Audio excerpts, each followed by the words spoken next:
NOLAN NORTH TROY BAKER.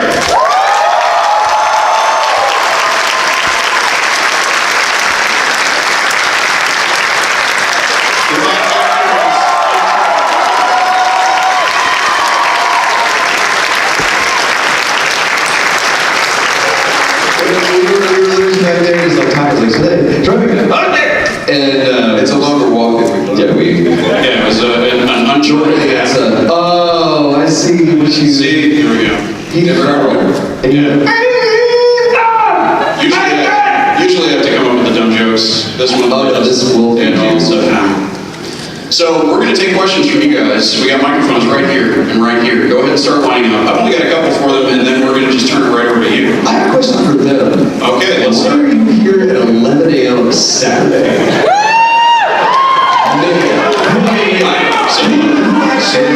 Who was here last night for something else and then just passed out in the chairs and nobody bothered to move you? They're just like, this is Terry Ryan's panel. They're here for me. And I'm here. Smile. He has to do that every 24 hours for his parole officer. And if they're ready, children under 12, keep the brothers to rows. We're back. Anyway, you got a question? No, one of the beautiful things about this is all these people out here love you guys for all kinds of different things that you've done. Fans of different cartoons, games, that kind of thing. What were you guys fans of when you were kids? What were you really into? What was your fandom? What was your obsession? What were you into? Wow. It varies. It changes probably the same way with you guys throughout the years. For me, at least, like one of the big things that kind of propelled me into me wanting to do this for a living was Batman animated series.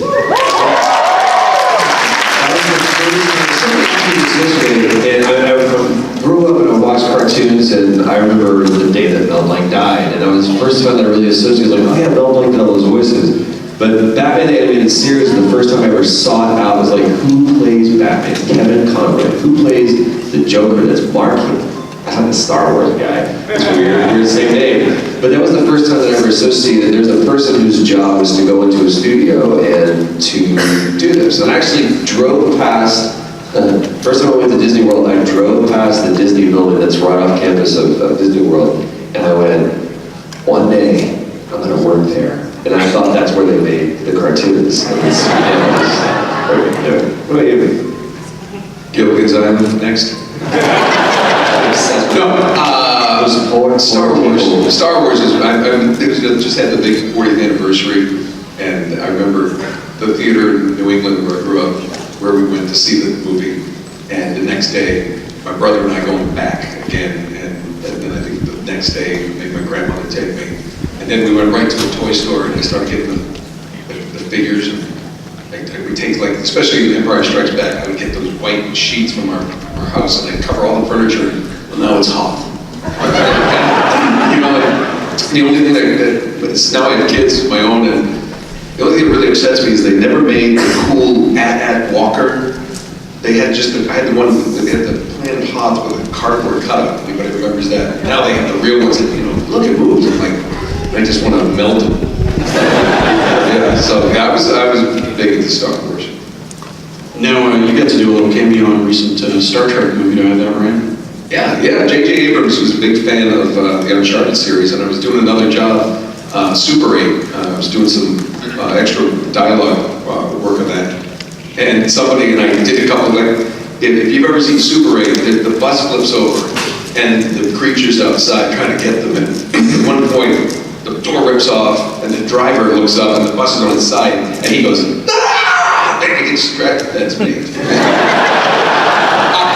I'm just, because the guy apparently couldn't scream well on camera or something. And somebody in the session, one of my friends said, hey, easy on the voice, you're going to ruin all that Uncharted money you got going. And the director who was directing the session said, what do you mean, Uncharted? And he said, oh, Nolan's Nathan Drake in Uncharted. And he said, what does he mean you're Nathan Drake in Uncharted? I'm like, what is this clown? I don't know how else to say that. I do this game. He goes, oh, I'm a huge fan. I'm like, okay, great. And I sat down, and my buddy looks at me and goes, why are you being an asshole? I'm like, why? And he goes, that's J.J. Abrams. What? And then I'm like, And I played off like, TJ! And we ended up calling his son, and at the end of the day, he just said, oh, you know what? I said, I know you want. I said, well, throw me in the next Star Trek one. He goes, you want to do it? Yeah, let's do it. And that was simple. 2 weeks to say, power coming online, sir. That's it. You just got it. That's it. I want to add one thing to that story, though, that I think is really important. You weren't originally going to go do that Super 8 session. No, I wasn't. You're like, I don't really want to do that. It's not glamorous work when you do backfill ADR stuff for movies like that. You just sit around, it's like 6 of you in there, and you just trade turns screaming. And it's not glamorous, it's not really rewarding, but it can be fun sometimes, but Yeah, that's true. it's kind of like extras work. So someone said, you want to go do this? And you were like, no. The only reason I went because my agent had put together the session, and they needed 6 people, and it was late on a Friday or something, and they were all 5 good friends of mine. And they said, come on, Bob is going to be there, everybody come go down. And it was, And then let everything else. Which also led to, I had a cigar on set with Peter Weller. I was like, they don't want this. Smoke it. And it was cool because every time you had to go to the bathroom, you had to leave. Here's the cool thing people don't know. Okay, a sound stage might be as big as this room. Okay, maybe taller, certainly, but as big as this room. They built a spaceship. For anybody who's ever played make-believe, I had a clubhouse when I was a kid, and that could be a pirate ship, that could be a spaceship, could anything. They built one. There was a panel that I stood in front of, and Peter Weller to my left on the Vengeance, and JJ walked up, we're here, just don't look at your watch. and JJ walked up to me and he was having fun. I said, yes, I can't believe nobody's ever going to see this board. I mean, this must have cost more to get this here than it cost me. He goes, oh, that cost a lot more than you. It was cool. It's a really good perspective. Now, you guys have played so many franchise characters that so many people are fans of, that the two of you are probably fans of in some combination or other, whether from your Batman the Animated Series love or comic books or something like that. Are there any of these parts that you get an email from the agent and they're like, hey, guess what? You've been booked to play Batman. This Robin, this other Robin, this yet other Robin. Any of that kind of thing? Well, you're the franchise guy. You've had one. You had Assassin's Creed. You had Uncharted. You go. Length of your career. But you're the guy that you do the multiple iterations. I do the one and dones. And Last of Us 2 is an exception because I'm coming back.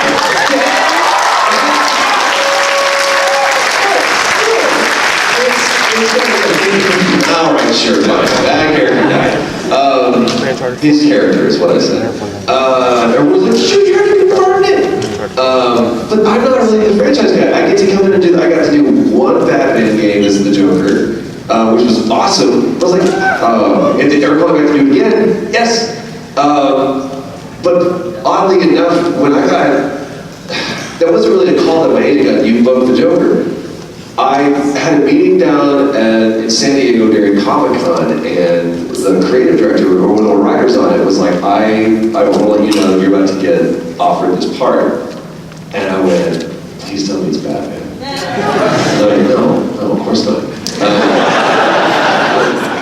It's like, we're going to offer you the Joker. I went, oh, yeah, yes.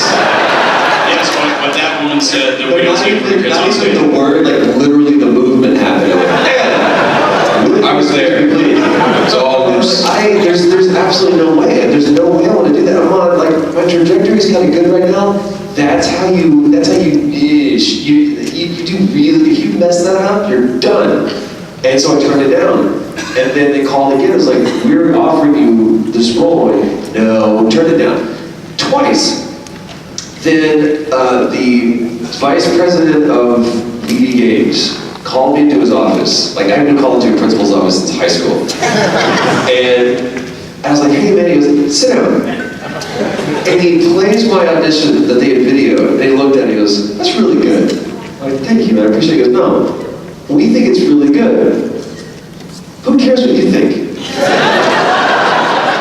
Why don't you get over yourself? We're really smart, and we've been doing this for a long time. If we think this is good, shut up and trust us. I'm like, okay. And it ended up becoming one of the greatest things that I've ever done, and I'm super grateful, but I at first was so filled with my own pride and ego that I rejected that opportunity. So, humility is good. You want to be a humble person, but that false humility, which, oh no. I always equate things to music. And people would come up to me after a show and go, that was a great show. And if I thought I did bad, I was like, no man, the sound was terrible, I hated the way this played. And I would see the look on the person's face like, I thought it was great. I thought you were good. Your opinion of yourself is never more important than somebody else's. Unless they're telling you that you're a piece of shit. But what people think about you and really kind of what you think your abilities are, it doesn't matter at all. It's about trusting other people if they think you can do it, then give it a shot. But don't tell yourself that you can't do something just because you're afraid to. Don't let fear be the thing that keeps you from doing what you love to do. Make sense? What was your question? Here we go, joke. Dick joke. We're all whores. Just say yes, get the money, and go home, buy a new car. Yeah, that was very pretty, but just, I mean, like, Joker, yeah, what time? Well, Mark Hamill might be upset anyway, he goes, don't beat the shit out of him. Do you want to do that? So, what do you want to be that kind of? Yeah, you know how you get a franchise? Soundtrack to your answer, that's bullshit. You know what?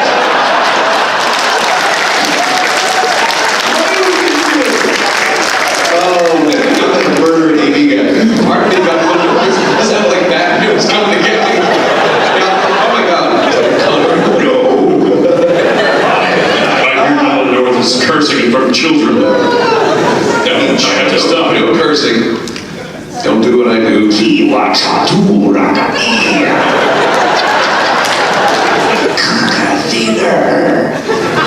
don't do that. We didn't do black speech, remember? Huh? I mean, let's get your question, man. I I have one little one for NOLAN before we turn it over to you guys. Not that you read, not that you believe everything that you read on the internet, but did you audition for Mickey Mouse?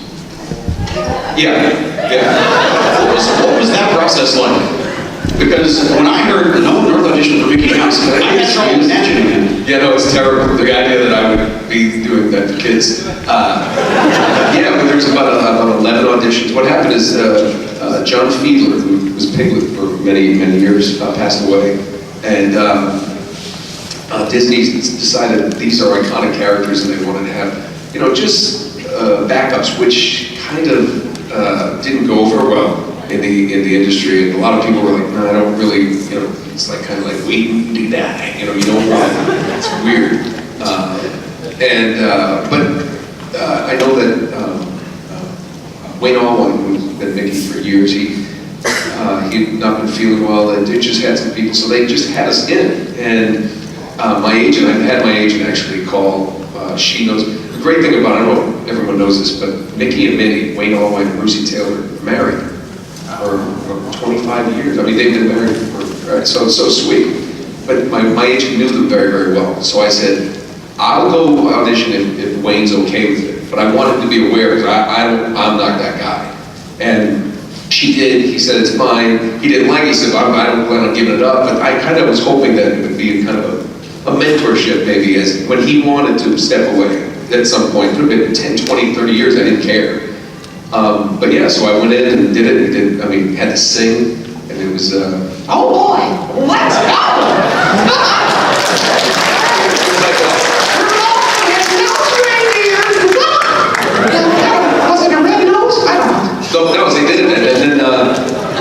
And I was told it was going to be the backup, and then something happened at Disney. I think it was Bob Iger wanted, Mickey had always been from within the Disney family, and Wayne was an animator, and so they come up, so they found someone within Disney cousin of a cousin of a cousin or something that they probably didn't have to pay as much.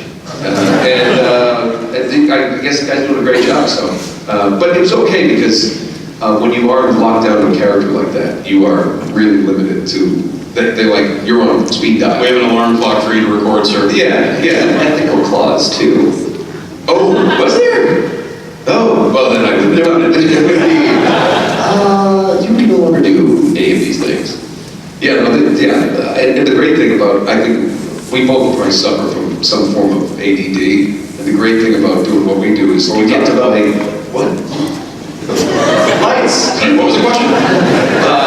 No, but the great thing is you get to play multiple characters. So you can be anybody, anything, any race, anything, and that's just so much more fun than just, it's just that, unless it's a car campaign, because you are loaded. Start right over here. It's an absolute honor to meet both of you. Huge fan of Uncharted, huge fan of The Last of Us, and like you said, it's so important to make believe. And I was wondering if you could help me create a scenario in which Nathan Drake is hoping to call Sully, but accidentally calls Joel on the phone. It's a wrong number. Hey guys, did you know you're showing to an improv gig? Every day's improv.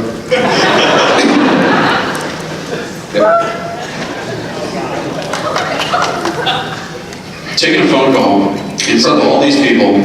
Sully, listen, I can't find Elena, and Chloe's over here. I'm sure do, so I don't know who found anything. Dude, you're quiet, what's going on? I'm not sure if you're aware of this or not, but everybody's dead.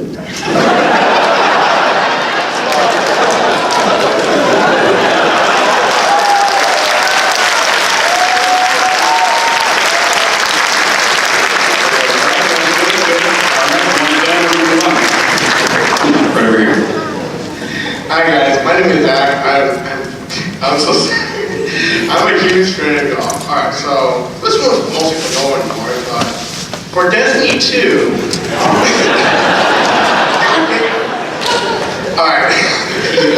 I'm sorry. No, it's okay. Destiny 2. Destiny 2. Get it out. Well, the girls have a major role because in Destiny 1, all you was just spouting like, this is the following. This is the high.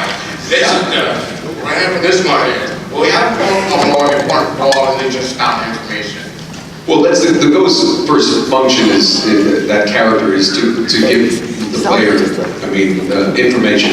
Now you're probably a high-level player, you've done play, but give people a break, man. Some people are starting out. They need their ghost to tell them where to go. That's the ball. Yeah, Destiny 2 is. I just did 3 more sessions this week before I came down here, and oh man, it's good. It's really good. I mean, it's yeah. Can't say much. There's plenty of information, but there's a yes. You'll enjoy it.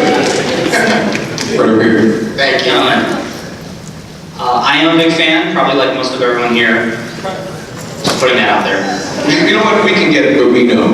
We appreciate it. Once someone go, I want one guy in the middle to get up and go, I don't know who they are. Guys, I really want you to convert me today. I really want you to make me a huge fan today. I just wanted to know was there any work that you did or any lines that you did that didn't make the final cut and you really wanted them in there? Of what? Any of your voice acting or anything that you ever did? But I got volumes of crap. Tell us, I want to know. Oh my God, what? Oh no, he'll answer for me, because, no, they would take my children. Typically, people get involved. There's we can't have him say that. We can't, we'll get sued. You're being silent on it. He's being serious. Things that are fearing for their lives. This is not manufacturing. I love making people uncomfortable that I work for. They're like, especially when you get an exec to laugh, go, oh God, we're gonna get sued for that. There was the first time that he and I were ever actually on a job together at the same time was for a Transformers game. And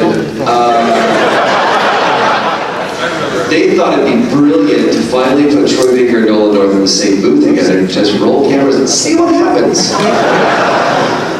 Oh, wow. I think we, like, collectively got out of the booth and destroyed both the tape and the cameras. Just in case. Because it became the most morally debased, profane thing that ever, and like, we single, like, Mark Wahlberg did his best to destroy Transformers, we succeeded.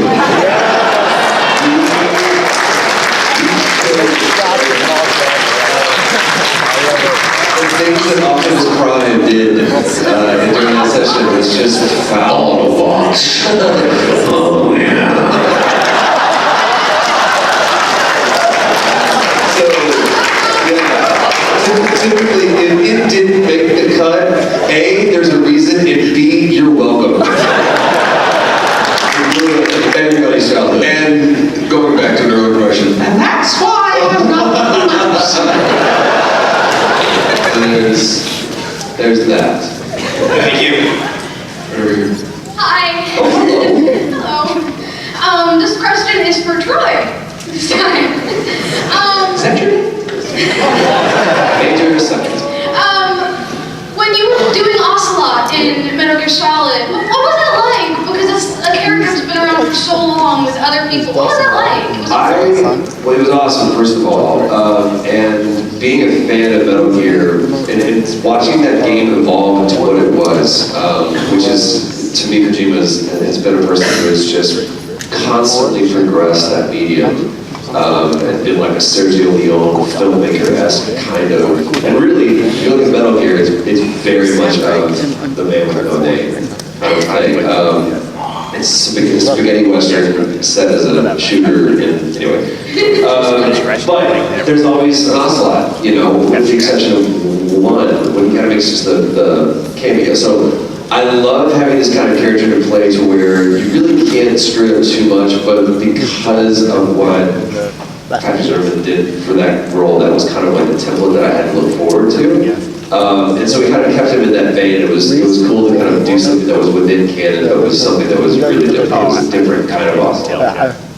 It was a really hard process, and I really had to give major props to everybody who worked on that, especially Kiefer, because Kiefer walked in and thought it was just going to be a voiceover role, and it ended up being like, they started putting dots on his face. He's like, hold on a second. And so it became, because they had already done the mocap in Japan, and we were matching to that, and then we couldn't move any more than this. You couldn't move your head left or right. It was the thing. It was a really, really, technically, it was a very hard process. And so I feel he crushed it as Snake. I think he did a great job. David Hayter is nobody ever owns a character. I mean, let me just say that. David Hayter's been the Snake that we've loved. He does. But he'll throttle anybody else that tries to play Nathan Drake. Even though now it's going to be like a 14-year-old kid. That's weird. I'll kill him.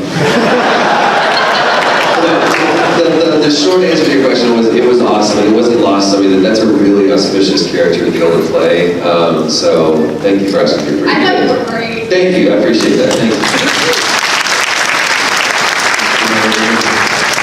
Who would win in a fist fight, Nathan Drake or Joe from Last of Us? Oh, shit. Come on, everybody, unanimously. Drake, I'm sorry, Nate got that. Apparently, Ramda is going to win. Joel got his hands. Show of hands, Joel. Bullshit. Alright, show of hands, Nathan Drake. He's younger. He's younger. And he hasn't given up on life. Just kidding, really.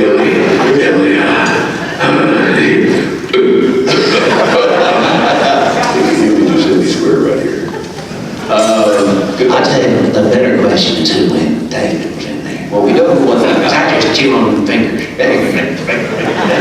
I have one founding dog that bring David back in like multiplayer form with a hat where he runs around with the machete in his head. He's like, I'm gonna help everyone. And he's just like, he's been lobotomized with the machete. I'm your friend now, Ellie. Ooh, he helps you look for things. Ooh, look, a dick. They said no. My mom is just as into into Uncharted as I am. And so I was wondering, like, she watched me play, she started her own file. So I was wondering how you guys feel about the sort of cross-generational audience that Uncharted has attracted.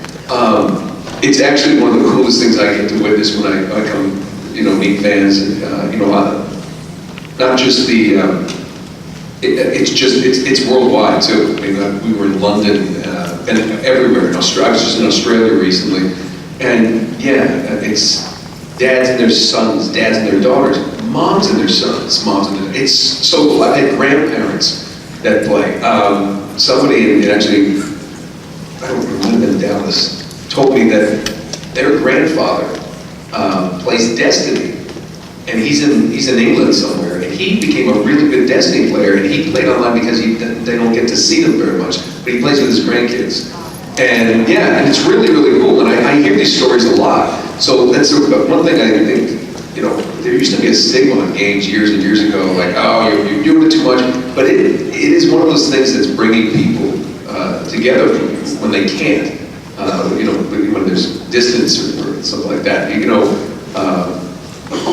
that doesn't mean don't go outside every now and then, but when you have that, one of my favorite stories is a friend of ours, Steve Bloom, told me we did the Call of Duty Zombies together. And he had been talking to some military people, and the guy was saying, man, you and Dr. Ricto, you're saving lives, man. He goes, yeah, right, you guys are. He goes, no, you don't understand. We were out in Afghanistan in firefights, and we come back, and we'll put that on just to decompress. I know what you're thinking, right? And the doctor, let's decompress. No. And, but he said, no, every now and then we'll get a satellite signal, and one of us will get to play with our kids back home. And, all the guys are around with tears streaming down their face because he's playing with his son. So, yeah, Uncharted has been amazing because it's been around for so long. But there's, I think, a lot of our games, especially the multiplayer platform, it just gets people together and generations, and yeah, it's so cool because it used to be that stigma of a teen in his basement jamming out to music, and now it's everybody. I think we can still fight that kind of stereotype too, because it's easy to isolate. Like, I'll get on and off like 5 hours go by like that. I'm just like, please come talk to me. And it's easy to kind of get wrapped up in that world. But there's a even be here with the family that I met yesterday that they went out and they actually got, not everybody can do this, I understand, but it's a great example of what you're talking about, that they went out and actually bought extra PS4s so that their family could play together, and they do the multiplayer for Uncharted. They are. It's freaking rad. So, and that's within the Uncharted families being able to do that. If you have a tendency, like if your parents don't understand, or your spouse doesn't understand, boyfriend, girlfriend, or whatever, don't really get what you're into, it sounds like a commercial, but it's the truth. Pull them in and play Uncharted in front of them. Play The Last of Us in front of them. Play something that is not just so hardcore gamer, but it's actually really, really compelling. And just say, we just sit here and watch this. Like you said, I've known more parents, more young parents that have really been able to connect with their kids and have understood and have this new appreciation. They'll never play, but they'll sit and watch, and it's something they can now do with their kids. So if this is your first time to one of these shows, if you're still trying to find a way to connect with your kid who's just a spazoid right now because they're a teenager and they just really love these video game things, sit down with them just for a little bit and watch. You won't be bored. You may not like it, you may hate it, but you won't be bored, and you'll have a really cool way to connect with your kid. So, there you go.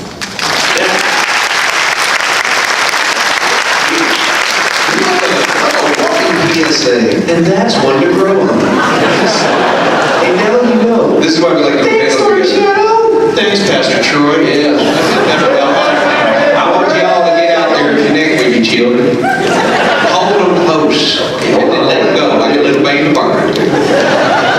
And that was me doing you. And if they fly off, then just go ahead and take that shotgun and just go ahead and... That's another one I own. That's a good one. Happy Saturday, what? Right over here. Yeah. How's it going? A quick shout out to Ocelot and Ninja Turtles. Ninja Turtles is my favorite. And all of the Raph and Leo and all the extra characters. Anyway, both of you, is there a favorite character that you had that you haven't gotten a chance to play yet? Who is there a toy in the toy box you haven't gotten to play with yet? Well, those are two different questions, aren't they? I should have known better. You know bring metaphors into this. I get this question a lot. I don't really covet anybody else's role. The great thing about it is like, as much as it pains me to say this, I'm a fan of his. You know, so like I you know, and Steve Bloom and those guys, and I one of the nicest things is when you tell somebody, yeah, I got this role, they go, oh, I read for that, what'd you do? And all that, and so you don't really, you know, I mean, I can't imagine doing Joel. It's like, I mean, could I have done it? Well, yeah, but now Joel sounds like that, and that's it. That's it for me. That's who he is, you know. Or maybe a voiceless character that hasn't been Well, they don't hire me for voiceless characters. No, I mean like somebody who hasn't been in animation yet or anything like that. Train 2, the sequel. Or maybe a different version. Okay, hold on. Let him answer. I want to play a blind person, really, really bad. I know that sounds really stupid, but that's a character that I've Daredevil. always. Well, okay, you see, man, for so long, like there was a Batman graphic novel was the first one I ever bought, and Daredevil was the first franchise that I ever like really, really delved into. So I wanted to play Daredevil so bad. Yeah. And then they cast Charlie Cox. Oh. And I went, what are you doing? You can either have blonde hair or red hair. Black hair. But then I watched the show, and I can't imagine anybody else but Charlie doing that role, because he crushed it. He showed me a new dimension. He made up for Ben Affleck. He just showed me a new character. So I mean, I let that one go, and he's doing a fantastic job. But no, I really want to play. I've always wanted to play someone who's blind, and kind of in some way starting to feel how that is to see this world without being able to visually see it. And there's actually an article that was out about blind gamers and how there's a lot of people that are really trying to petition developers to start making games that are more geared towards the sightless. And yeah, I mean, I think that is amazing. And the thing is that we forget about a lot is that there are a lot of auditory elements to playing a game. There's other things besides just the visuals. So I would love to be able to participate in that. Your answer, Nolan. Yeah, that's what he said. Yeah. Thank you. I really don't have any. I don't know. I've played every character. I mean, you would turn down a party from Star Wars. Who's your favorite Ninja Turtle then? How about that? Raphael, come on. I mean, you know, if your buddy JJ maybe made a phone call to somebody at Lucasfilm and said, hey, maybe we have a Nolan-shaped hole in episode 9. Nolan-shaped what? Again, metaphors. I shouldn't be using that on stage voice actors. Jabba's descendant. I want to be that little thing that was on like. I just want to scamper across the belly. Over here. Hey, I was wondering if you guys think Nathan is going to buy a PS4 or PS4 Pro for Elena and Cassie. That way they can play the upcoming Crash Bandicoot remaster. Naughty Dog employee right there. Yeah, the Drake family is Xbox.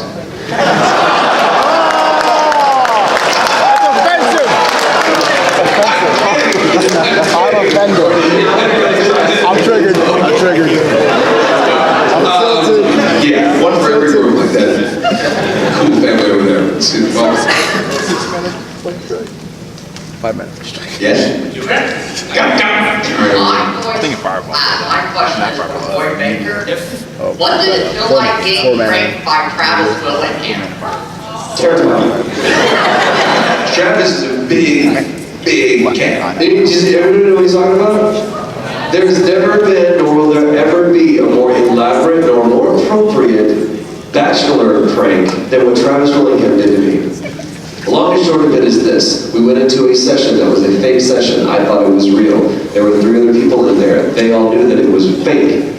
We were in the middle of the session, and all of a sudden, fully armed, fully geared up ATF agents stormed in, put us down on the deck, bagged and tagged us, like head over, zip tied, threw me into the back of a van, drove me around. I'm thinking to myself, there's 99% of my body that's going, this can't be real.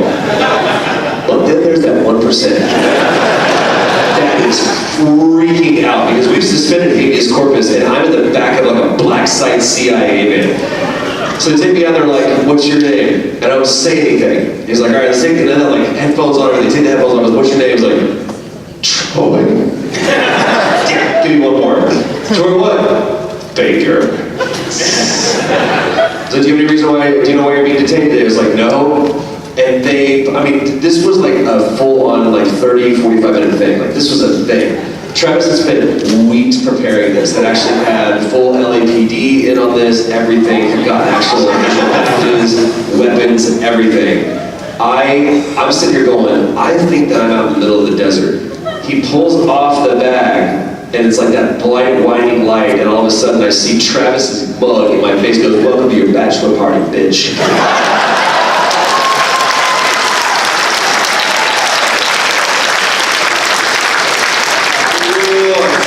Even seeding it with like, are you afraid of heights? Because I knew he was planning my bachelor party, so I had no idea what he was doing. So to start a session, my bachelor party was supposed to be the following weekend. So on this Friday, I'm like, so yeah, it's absolutely terrifying. And I told him, that's it, I'm done. His whole heart can't take anymore. So yeah, it was fantastic. I think somewhere it lives online, a little video making of it that Travis did. You can find it, watch it. It's just hilarious to see me wet myself. I have a question for both of you. Out of all the characters that you've ever voiced, was there ever a character that was very challenging to you that really pushed you to the limits as a voice actor, and why? I hate giving serious answers, but the last Mafia 3, I played one of the most despicable racist characters with that big old charm and smile, ready to do that.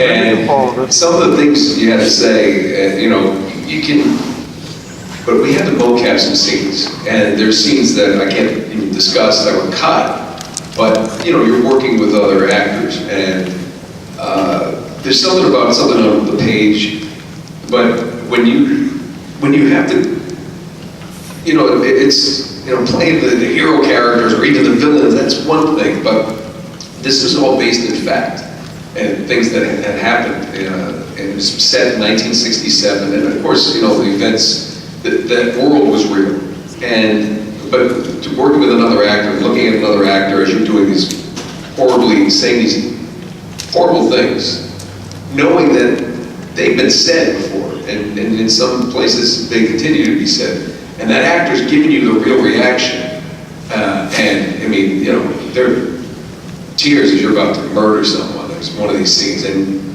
it was one of those, I mean, you don't realize, I'm just not one of those people like a method or anything like that, but when you get into it, when you play make-believe, like for real, you know, there is something very interesting about how it plays out in your brain. And I remember just calling my wife later going, this is not, this.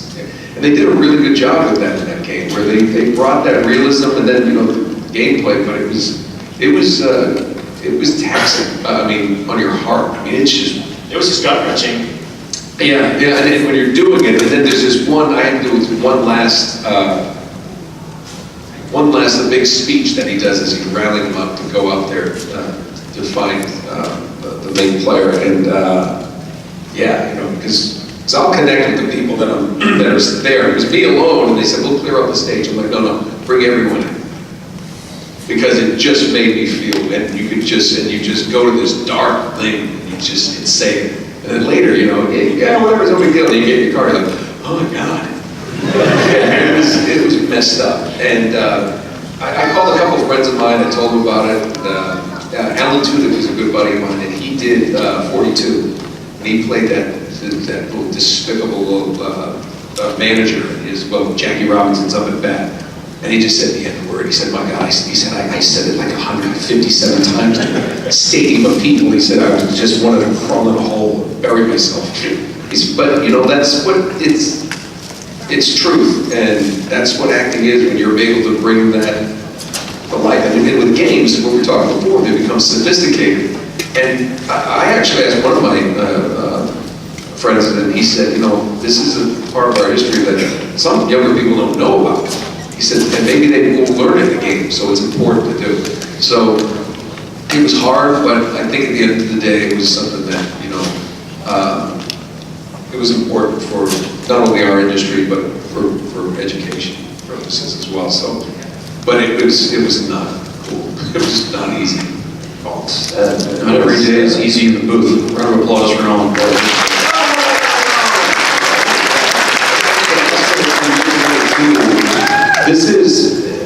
It's not just in the booth. I mean, there's days where it is just kind of, and those are the safe spaces when you're just a microphone and you and a vacuum and you can just kind of be there. The difference between what you're talking about and a lot of, like you said, how games have got so much more sophisticated in the process is you're on set, you're on a stage with 50 other people, and you're already in this incredibly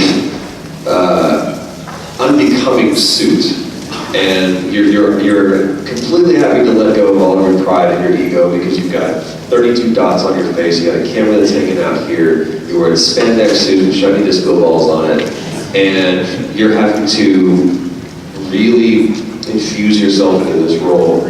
And that's like putting everything that you have out there on the line. It's not fun a lot of times. My answer to your question as far as the challenging roles, every role has its own challenges. Sometimes it's to not be bored with it because there's just some roles that are just kind of like you're there to facilitate a systemic thing. You're there to just be a purveyor of information, that's it. And you want to make it creative, but you can't. There's also challenges when you have roles like that where you're like, this on paper seems like a really cool opportunity and I get to stretch my acting legs a bit. You get in, you're like, I don't want to do this anymore. Then the stretch turns into a pull. Yeah, or you have to do a scene multiple times with your daughter dying. So those are not fun days. The reward and the benefit is found in the aftermath of it, but in that moment it's just a suck. There's nothing, you don't walk away feeling, yes, I did good work today. Like you said, you want to crawl into a hole. Both of us call our wives after those hard days. I call my wife after that day of shooting hour upon hour shooting that scene, or Sarah in The Last of Us. And I called my wife and she answered the phone, I was broke. I was like, I need to come home. And I got in my car, I drove home, and I went into my bed and I didn't surface for the next 12 hours. I crashed, and it just put me down. We love our jobs. We love that we get to do stuff like that. But as much as it costs us in moments and scenes like that, you need to understand that, like, there's people up in Seattle right now that are crunching on a game that are spending 40, 50, 60, 70 hours this week making sure that the game that you play is the best possible experience that you can have. So while we may have 8 to 10 hours of stuff, those people are going to have that 10 times over in 1 week. And it takes a lot of blood, sweat, and tears to put that disc on that shelf. So if you're a critic, cut a little bit of slack, because it's still magic that makes that game happen. It's still ones and zeros moving through space that somehow creates this game that we all love to play. But it's hard on us. It's hard making a game. It's hard making a film. It's hard making a show. But it's really, really hard. And everybody that's doing it is simply doing it because we love when you go, yes, that's one of my favorite games. That's one of my favorite characters. That's one of my favorite scenes. Everyone's just trying to make your favorite thing. So,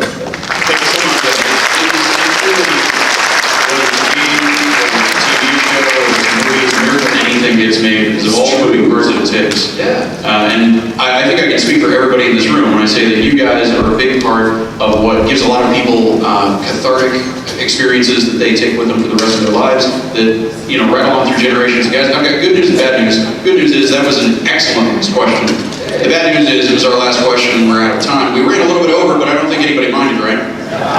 Now, it's a good news sandwich. The best news is that these guys are here the rest of the weekend down at the tables in the autograph hall. You guys can get